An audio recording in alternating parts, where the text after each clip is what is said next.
Salam pemirsa. Jumlah kredit macet proyek One Belt One Road obor Tiongkok sedang melonjak dengan cepat.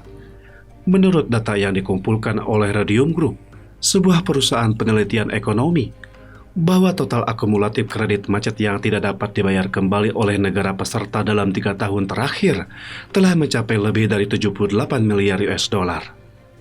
Hal ini menunjukkan bahwa inisiatif sabuk dan jalan obor telah menjadi beban keuangan bagi pemerintah komunis Tiongkok.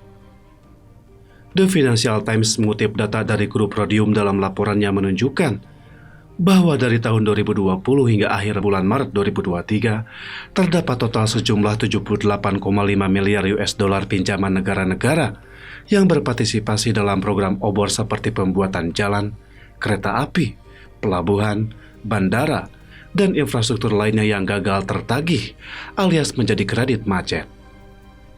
Jumlah ini merupakan lebih dari 4 kali lipat kredit macet dari periode yang sama di masa lalu. Menurut statistik grup Radium sebelumnya, kredit macet dari proyek obor sebelumnya tahun 2017 hingga akhir tahun 2019 berjumlah 17 miliar US dollar. Brad Falk, Direktur Laboratorium Penelitian iData di College of William and Mary di Amerika Serikat mengatakan bahwa sejauh ini memang tidak diketahui berapa angka resmi tentang jumlah total pinjaman yang dilepas Tiongkok untuk proyek obor, tetapi diyakini jumlahnya mencapai sekitar 1 triliun US dollar. Dalam 10 tahun terakhir, Partai Komunis Tiongkok memanfaatkan melalui proyek obor dan memberikan pinjaman besar kepada negara-negara Asia, Afrika, dan Eropa untuk memperluas pengaruh globalnya.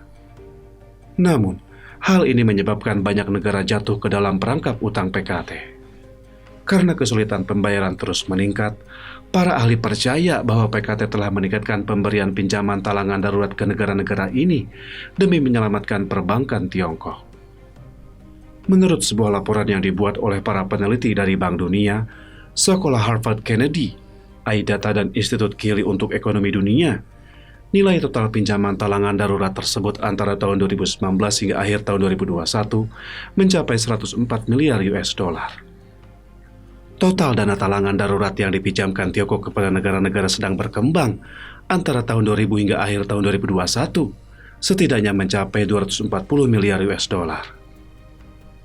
Carmen Reinhardt, mantan kepala ekonomi Bank Dunia dan salah satu penulis laporan itu, mengatakan kepada Reuters, tujuan Beijing tak lain adalah ingin menyelamatkan perbankannya.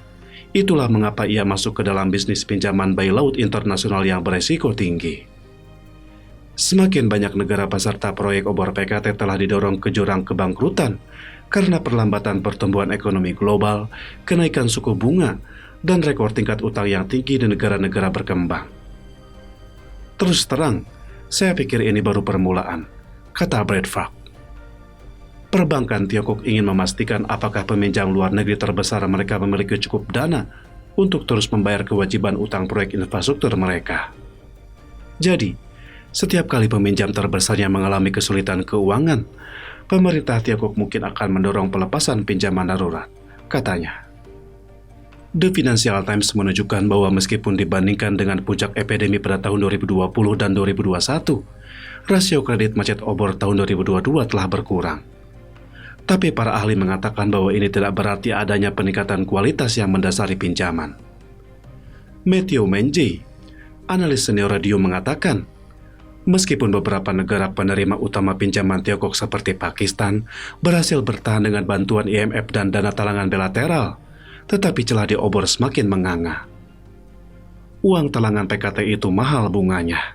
Studi tersebut menyebutkan bahwa Bank of China meminta tingkat bunga 5%, yang jauh lebih mahal daripada pinjaman penyelamatan dari IMF yang 2%. Dan sebagian besar pinjaman diberikan kepada negara-negara berpenghasilan menengah yang dianggap lebih penting bagi industri perbankan Tiongkok, sedangkan negara-negara berpenghasilan rendah hampir tidak menerima dana pinjaman talangan kecuali kesempatan untuk merestrukturisasi utangnya.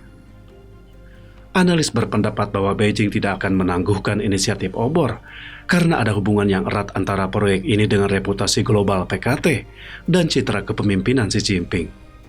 Namun, Xu Wekong, seorang sarjana dari Carnegie China memperkirakan bahwa dana yang disediakan untuk proyek obor akan berkurang karena otoritas Tiongkok sedang berfokus pada pengembangan teknologi lokal dan menyusutnya persediaan dana publik dalam negeri.